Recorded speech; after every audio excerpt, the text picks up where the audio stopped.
স্বচ্ছ গ্রহণযোগ্য করবার প্রয়োজনে কতিপয় গুরুত্বপূর্ণ বিষয় নিয়ে সরাসরি মত বিনিময়ের জন্য আমরা এখানে আজকে উপস্থিত হয়েছিলাম। ডেলিগেশনের সদস্যদের নাম আপনারা ইতিমধ্যেই জানতে পেরেছেন, আমি রিপিট করছি না। আমরা নির্বাচন কমিশনের পক্ষ থেকে একটা চিঠি পেয়েছিলাম 1 মাস আগে যে সম্ভাব্য স্থানীয় সরকার নির্বাচনের নিরপেক্ষতা এবং সুষ্ঠু নির্বাচন করার জন্য ওনারা কিছু নীতিমালা, কিছু সুপারিশ, রিকমেন্ডেশন করবেন। সে ব্যাপারে রাজনৈতিক দল হিসেবে আমাদের মতামত ওনারা চেয়েছিলেন। গত 30শে জুন আমরা একটা লিখিত মতামত দিয়েছিলাম, সেখানে 7টি প্রস্তাব পরামর্শ আমাদের সেখানে ছিল। আজকে প্রায় 1 মাস পর, আজকে 29শে জুলাই, আমরা সরাসরি এসেছি আরও 2টো নতুন প্রস্তাব নিয়ে। স্পেশালি একটা চিঠি আমরা চিফ ইলেকশন কমিশনারকে দিয়েছি, তার সঙ্গে আগের দিনের 7টি প্রস্তাব যুক্ত করে এই 9টি প্রস্তাবের উপরই আমাদের আজকে মোটামুটি আলোচনা হয়েছে। আগের দিনে আমরা যে চিঠি দিয়েছিলাম, গণমাধ্যম কর্মীরা সে চিঠি ইলেকশন অফিস থেকে পেয়েছেন, সেটা নিয়ে আপনারা অনেকেই নিউজ করেছেন, আমাদের সঙ্গে অনেকে টেলিফোনে সেসব বিষয়ে ব্যাখ্যা বিশ্লেষণ আপনারা চেয়েছেন। আজকে প্রধানত 4টি গুরুত্বপূর্ণ বিষয় আমরা আলোচনায় নিয়ে এসেছি। তার মধ্যে প্রধান এবং খুবই গুরুত্বপূর্ণ বিষয় হলো, একেবারে অতি সম্প্রতি 2-1 দিনে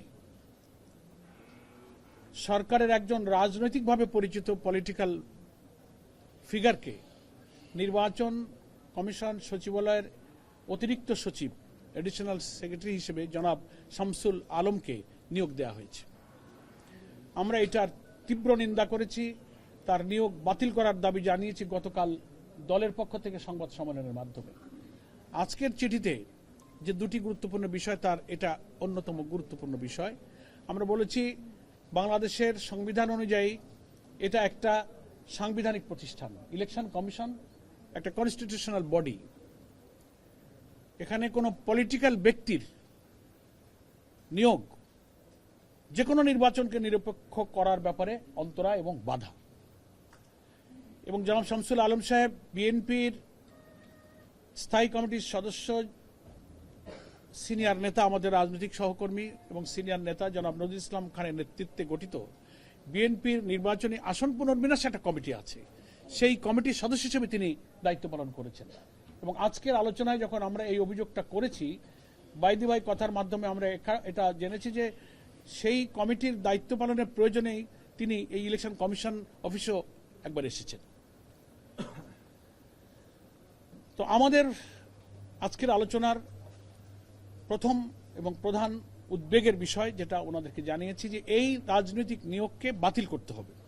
তা না হলে আমরা এটা পরিষ্কার বুঝতে পারছি যে স্থানীয় সরকার নির্বাচন আসন্ন হয়, ক্ষমতাসীন দলের একটা গুরুত্বপূর্ণ নীতি নির্ধারণী জায়গায় যিনি রাজনৈতিক দায়িত্ব পালন করেছেন, এরকম একজন ব্যক্তিকে ইলেকশন কমিশনের মতো একটা পলিটিক্যাল বডি, সাংবিধানিক বডিতে অতিরিক্ত সচিব পদে নিয়োগ দেওয়ার মধ্যে আজ্ঞাবহ থেকে তিনি যেন সরকারি দলের লোকদেরকে নির্বাচনে বিজয়ী করে নিয়ে আসতে পারেন, সেই ফাংশনটা উনি যেন এখানে বসে করতে পারেন, সেই তৎপরতার জন্যই তাকে এখানে স্পেশালি অ্যাসাইন করে এখানে অ্যাপয়েন্টমেন্ট দেওয়া হয়েছে। ওনাদেরকে আমরা এটা বলেছি। ওনারা প্রথমত এটা বলতে চেয়েছেন যে ওনার এই রাজনৈতিক পরিচয়টা আমরা আগে বুঝতে পারিনি, মিডিয়াতে এসে ইদানিং আমরা বুঝতে পারছি। সেকেন্ড হচ্ছে, নিয়োগটা তো সরকার চুক্তিভিত্তিক দিয়েছে 1 বছরের জন্য। তো আমরা সাংবিধানিক প্রশ্ন তুলেছি। অবসরপ্রাপ্ত কোনো লোককে চুক্তিভিত্তিক নিয়োগ অন্য জায়গায় দেওয়া যায়, সেখানে কোনো অসুবিধা নেই, কিন্তু নির্বাচন যেখানে রিলেটেড এবং যে নির্বাচন নিরপেক্ষ করার জন্য এটা একটা সাংবিধানিক বিরাট প্রতিষ্ঠান, এখানে কোনো পলিটিক্যাল ব্যক্তি যিনি একেবারে সদ্য বিগত যে জাতীয় নির্বাচনে একটা দলের পক্ষে দায়িত্ব পালন করেছেন, তার ইলেকশনে কমিশনে আসাটা আগামী নির্বাচন একেবারে দিব্যি নিরপেক্ষ হবে না, একদিকে নিয়ে যাবে, এই উদ্দেশ্যে তারা এখানে অ্যাপয়েন্টমেন্ট দিয়েছে। আপনারা এটাকে আপত্তি করেন, বাতিল করার দায়িত্ব তো সরকারের। ওনারা কথা দিয়েছেন যে আমরা এগুলো ইলেকশন, আমরা এটা প্রশ্ন করেছি যে আপনারা যখন দেখলেন এরকম একজন ব্যক্তিকে, তো আপনারা অক্ষমতা ব্যক্ত করতে পারতেন, আপনারা জয়েন করতে দিতেন না, সরকারের কাছে আপনারা আপত্তি জানাতে পারতেন। তো কথার ভিতর দিয়ে তো ওনারা ওনাদের অসহায়তার কথা অক্ষমতার কথা, অপারগতার কথাই আলটিমেটলি ওনাদের কথা থেকে ফুটে উঠেছে। সেকেন্ড বলেছি, আমরা অতি সম্প্রতি নির্বাচন কমিশন আগামী স্থানীয় সরকার নির্বাচনের ব্যাপারে কিছু রিকমেন্ডেশন তারা তৈরি করেছেন। তার মধ্যে গুরুত্বপূর্ণ একটা হচ্ছে এমপিওভুক্ত শিক্ষক যারা স্কুল, কলেজ, মাদ্রাসা, বিভিন্ন শিক্ষা প্রতিষ্ঠানে যারা সরকারি বেতনের একটা অংশ পান, সেই শিক্ষকরা নির্বাচনে অযোগ্য হবেন, এভাবে তারা একটা রিকমেন্ডেশন এখানে তৈরি করেছেন। আমরা মিডিয়ার মাধ্যমে বুঝতে পেরেছিলাম যে সরকারের কাছে তারা পাঠিয়েছে এবং মিনিস্ট্রিতে এটা বিচার বিবেচনার জন্য অপেক্ষায় আছে। আজকে ওনারা এটা স্বীকার করলেন যে হ্যাঁ, আমরা এটা রিকমেন্ডেশনে আমরা একমত হয়েছি, সেটা এখনো আমরা সরকারের কাছে পাঠাইনি, এই কথাটা ওনারা আজকে বললেন। তো ওনারা মুখের পরে চিফ ইলেকশন কমিশনারের উপস্থিতিতে কথা বললে তো ওইটাই আমরা বিশ্বাস করলাম। রিয়েল জিনিসটা গণমাধ্যম কর্মীদের কাছে কি তথ্য আছে, that is up to you. তো যাই হোক, সেটা ওনারা পাঠান আর না পাঠান, এই রিকমেন্ডেশন যে ওরা নিয়েছেন এবং ওনারা অ্যাপ্রুভ করেছেন, এটা সত্য। আমরা এটারও তীব্র আপত্তি জানিয়েছি এবং আমরা এখানে সাংবিধানিক অনেক প্রশ্ন তুলেছি। এখানে নাগরিকদের যে অধিকারের প্রশ্ন, আর্টিকেল 27, 26 বিভিন্ন ধারায় তার যে সমস্ত অধিকারের প্রশ্ন তোলা হয়েছে, সেখানে তার রাজনীতি করার ক্ষমতা, নির্বাচনে অংশ নেওয়ার ব্যাপারে বাংলাদেশের স্থানীয় সরকার নির্বাচনের সুদীর্ঘ ইতিহাসে স্কুল, কলেজ এবং শিক্ষা প্রতিষ্ঠানের শিক্ষকরা নির্বাচনে অংশ নিয়ে থাকেন। This is first time. এমন কি হলো, এবং without any discussion with the stakeholder. আমরা তো আশা করেছিলাম যে নির্বাচনে কোনো পলিসি নীতি নির্ধারণ করতে গেলে সাধারণত সেটা ন্যাশনাল ইলেকশন হোক, লোকাল গভর্নমেন্ট ইলেকশন হোক, সাধারণত পলিটিক্যাল পার্টি বা স্টেক হোল্ডার ওনারা মত বিনিময় করেন, কোনো রকম আলোচনা ছাড়াই ওনারা একটা রিকমেন্ডেশন করে সরকারকে ওনারা দিয়ে দেবেন, এসব প্রশ্ন তুলেছি। তো এই প্রথমবারের মতো ওনারা এটা অ্যাপ্রুভ করেছেন এবং এটা ওনারা যুক্তি দিয়েছেন যে শিক্ষা প্রতিষ্ঠানের প্রধানরা দায়িত্ব পালনে লেখাপড়ার পরিবেশ ক্ষতিগ্রস্ত হয়, তারা পলিটিসাইজ হয়, নানান রকম যুক্তি তারা দিয়েছেন। আমরা বলেছি দেশের নাগরিক সবাই আমরা ভোটার, সংবিধানে এমপিওভুক্ত প্রতিষ্ঠানের লোকদের চাকরি তো নিষিদ্ধ, রাজনীতি করা তো নিষিদ্ধ নেই। এবং জাতীয় নির্বাচনের ক্ষেত্রে এমপিওভুক্ত শিক্ষকদের নির্বাচনের ব্যাপারে তো আপনারা কোনো বিধিনিষেধ আরোপ করেননি, তারা তো ইলেকশন করছেন। প্রশ্ন করলাম যে সেটা কি আপনারা করেছেন? বল না, আমরা শুধু লোকাল গভর্নমেন্ট ইলেকশনের জন্য এই নীতিমালাটা অ্যাপ্রুভ করেছি। তাহলে কি হলো? একটা দ্বৈততা, দ্বিচারিতা, বৈষম্য হলো না? একটা ইলেকশন করতে পারবে আর একটা পারবে না। তো এই যে একটা বৈষম্য সংবিধানে নাগরিক অধিকারের ক্ষেত্রে, নির্বাচনের ক্ষেত্রে, রাজনীতির ক্ষেত্রে প্রত্যেক সিটিজেনের যে সাংবিধানিক অধিকার নিশ্চিত করা হয়েছে, এটা তার খেলাফ। আপনারা এটা রিভিউ করেন, আপনারা নির্বাচন কমিশনের মিটিংয়ে এটা পুনরায় বিবেচনা করে এটাকে আপনারা বাতিল করেন, সরকারের কাছে আপনারা এটা বলতে পারেন। এই সব বিষয়গুলো তুলেছি। তো একটা হলো শামসুল আলম সাহেবের নিয়োগ বাতিল, দুই হলো এমপিওভুক্ত নির্বাচনের জন্য শিক্ষকদেরকে অযোগ্যতা ঘোষণা করার যে বিধান করা হচ্ছে, এটাকে বাতিল করে যা পূর্বের বিধান ছিল সেটাকে বহাল করতে হবে। হ্যাঁ, আর ওনারা বলছেন যে আমরা এটা ইসির মিটিংয়ে আপনাদের এই চিঠি নিয়ে আমরা আলোচনা করব, নিজেদের মধ্যে আমরা রিভিউ রিথিঙ্ক কি করা যায় এটা বিবেচনা করবেন বলে ওনারা আমাদেরকে আশ্বস্ত করেছেন। আর আগের দিনের দেওয়া 30শে জুনের চিঠির দুইটা ইম্পর্টেন্ট বিষয় নিয়ে আমরা কথা তুলেছি। সেটা হচ্ছে যে আমাদের ভোট কেন্দ্রে সাংবাদিকদের না, ওইটা না, আরেকটা কথা তুললাম, ওই যে নিষিদ্ধ রাজনৈতিক তৎপরতা যাদের নিষিদ্ধ করা হয়েছে বাংলাদেশের একটি রাজনৈতিক দলের। তো আগের লিখিত সুপারিশ এটা ছিল যে সেই দলের পদ পদবীধারী যারা কোনো জেলা, উপজেলা, ইউনিয়ন কোনো পোস্ট হোল্ড করছেন, তো যে দলের রাজনীতি করাটা সন্ত্রাস বিরোধী আইন দ্বারা সরকারের নির্বাহী আদেশে নিষিদ্ধ করা হয়েছে, তো রাজনীতি তো মানুষই করে, রাজনীতি আর অন্যরা কেউ এসে করে না।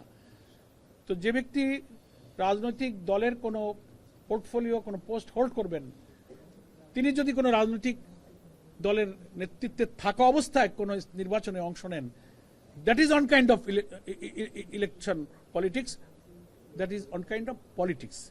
তো কথা হচ্ছে রাজনীতির নিষিদ্ধ থাকলে ব্যক্তি যেহেতু রাজনীতি করে, ব্যক্তির নির্বাচন করাটাও একটা রাজনীতি।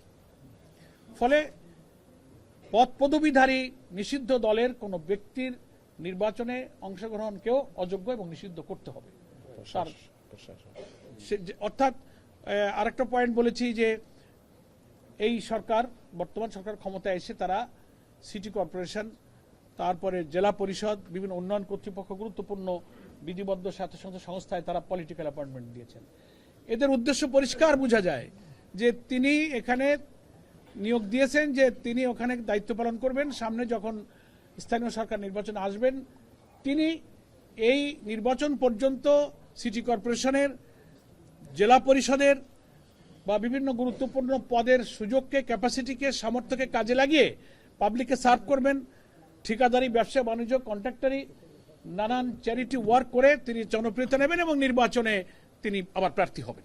আমরা এটা আপত্তি করেছি যে তাদেরকে নির্বাচনে অযোগ্য করতে হবে, কারণ এরকম স্থানীয় সরকারের পদে থেকে 2-5-10 মাস সার্ভ করে সাথে সাথে ইলেকশনে ক্যান্ডিডেট হওয়া মানেই হচ্ছে যে এই নির্বাচনকে নিরপেক্ষ হতে দেওয়া হলো না, দলীয়করণের জন্য তাকে এখানে নিয়োগটা দেওয়া হয়েছিল এবং নির্বাচন একেবারে দিব্যি এটা একটা দলীয় নির্বাচন হবে, পক্ষপাতিত্ব হবে, এটা নিরপেক্ষ হবে না, স্বচ্ছ হবে না। আমরা এই সমস্ত পদে যাদেরকে রাজনৈতিকভাবে নিয়োগ করা হয়েছে তাদেরকেও নির্বাচনে অযোগ্য ঘোষণা করার দাবি জানিয়েছি। এবং মন্ত্রীদের ওখানে আমরা লিখিত দিয়েছি, এমপি মন্ত্রীরা নির্বাচনী এই সমস্ত তৎপরতায় অংশ নিতে পারবে না, সেটা একটা পলিটিক্যাল অ্যাক্টিভিটির মধ্যে পড়ে। যেহেতু এবারের স্থানীয় সরকার নির্বাচনটা অরাজনৈতিক হবে, দলীয় প্রতীক হবে না বলা হচ্ছে, তো তাহলে যারা পার্লামেন্টে আছেন, যারা মিনিস্ট্রিতে আছেন, তারা যদি কোনো প্রার্থীর পক্ষে গিয়ে মিটিং করেন, বক্তব্য দেন, সেটা একটা রাজনৈতিক তৎপরতা হিসেবে বিবেচ্য হবে। এগুলোর ব্যাপারে কঠোর নিষেধাজ্ঞা জারি করা এবং রাজনৈতিক পদে অধিষ্ঠিত বা নিয়োগ পাওয়া ব্যক্তিরা যেন নির্বাচনে অংশ নিতে না পারেন তাদেরকে অযোগ্য ঘোষণা করতে আমরা বলেছি। তারপরে আমরা আরো দৃষ্টি আকর্ষণ করেছি ওনাদেরকে যে ইলেকশনের কমিশনের দায়িত্বই হলো নির্বাচনের তারিখ ঘোষণা করা কবে হবে। তো দেখা যাচ্ছে যে আপনারা কিছু বলেন না, সরকারের মন্ত্রীরা বলেন, কেউ বলেন এবছরের শেষে হবে, কেউ বলেন সেপ্টেম্বরে, কেউ বলে ফেব্রুয়ারিতে, জানুয়ারিতে। What is it? তো ওনারা এটা আমাদের এই অবজেকশনটাকে মেনে নিলেন, বলে আমরা কি করব বললে আপনারা মানবেন না, আপনারা ওনাদের দৃষ্টি আকর্ষণ করবেন। It is not your duty, এটা ইলেকশন কমিশনের দায়িত্ব। তো এটা একটা ভুলের মধ্যে ওনারা আছেন। সরকার নির্বাচনের রাজনৈতিক পরিবেশ থাকলে পলিটিক্যাল পার্টি, গভর্নমেন্ট নির্বাচন হবে কি হবে না এটা একটা রাজনৈতিক সিদ্ধান্তের প্রশ্ন, কিন্তু কখন হবে তফসিলটা, শিডিউলগুলো, তারিখগুলো এটা ঘোষণার দায়িত্ব হচ্ছে নির্বাচন কমিশনের। আমাদের ক্ষমতাসীন দলের মন্ত্রী মিনিস্টাররা এক এক সময় তারিখও ঘোষণা করে দিচ্ছেন, তাও আবার একরকম বলেন না, কেউ জানুয়ারি বলেন, ফেব্রুয়ারি বলেন, কেউ সেপ্টেম্বর অক্টোবর বলেন, এই জাতীয়। সেজন্য এই সব সাংবিধানিক একটা বড় প্রতিষ্ঠান হচ্ছে নির্বাচন কমিশন। আমরা বলেছি যে আপনাদের বাংলাদেশের সংবিধান কিন্তু ইলেকশন কমিশনকে বিরাট পাওয়ার দিয়েছে, অনেক ক্ষমতা দিয়েছে, সেটা আপনারা এক্সারসাইজ করছেন না, লোকেদের মধ্যে বদনাম হচ্ছে যে ওনারা কি করছেন।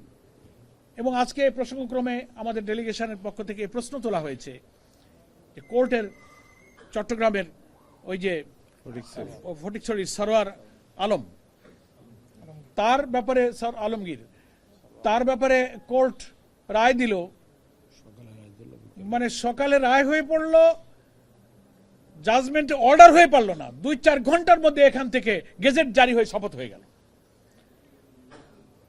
অর্ডার সিগনেচার হয়নি জাস্টিসের, এখান থেকে এত দ্রুত কি করে হলো? তাহলে পলিটিক্যালি আপনারা ইনস্ট্রাক্টেড ছিলেন, প্রেসারের মুখে আপনারা 2-4 ঘন্টার মধ্যে স্বাক্ষর করা আদেশ আসার পর্যন্ত অপেক্ষা করেননি, আপনারা একটা গেজেট জারি করে দিয়ে শপথের ব্যবস্থা করে দিলেন, পলিটিক্যাল প্রেসারে ছিলেন।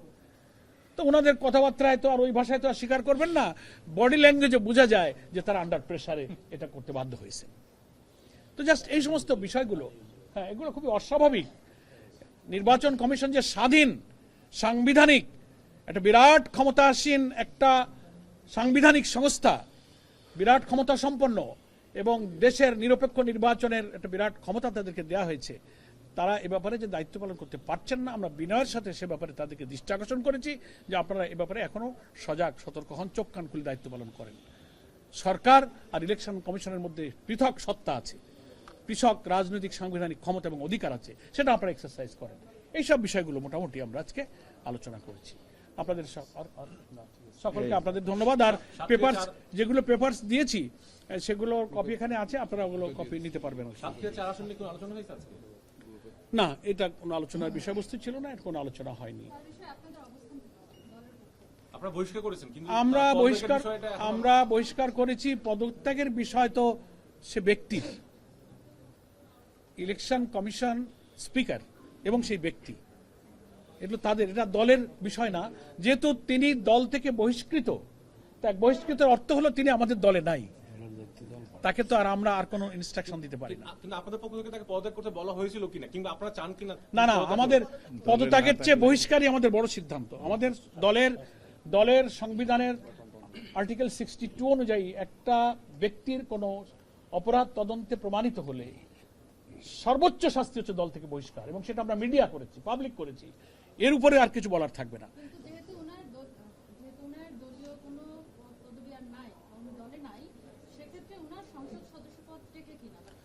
এটা সাংবিধানিক প্রশ্ন, EC and speaker will decide. এই ব্যাপারটা আমার নয়, এটা আমাদের সাংবিধানিক স্পিকার এবং নির্বাচন কমিশনের বিষয়। দে উইল ডিসাইড, এটা তাদের উপরে আমরা ছেড়ে দিয়েছি। এখানে আমাদের ওনারা এটা নিজেদের মধ্যে আলোচনা করবেন। ওনারা ধৈর্য সহকারে শুনেছেন এবং গুরুত্ব দিয়েছেন বলে বোঝা গেল। দেখা যাক, আল্লাহ ভরসা। তো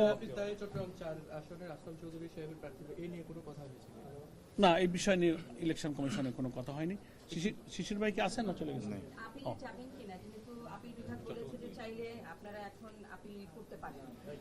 না, ওইটা আমাদের লয়ার সাথে আমরা কথা না বলে এক্ষুনি এ ব্যাপারে আমরা কিছু কথা বলতে পারছি না।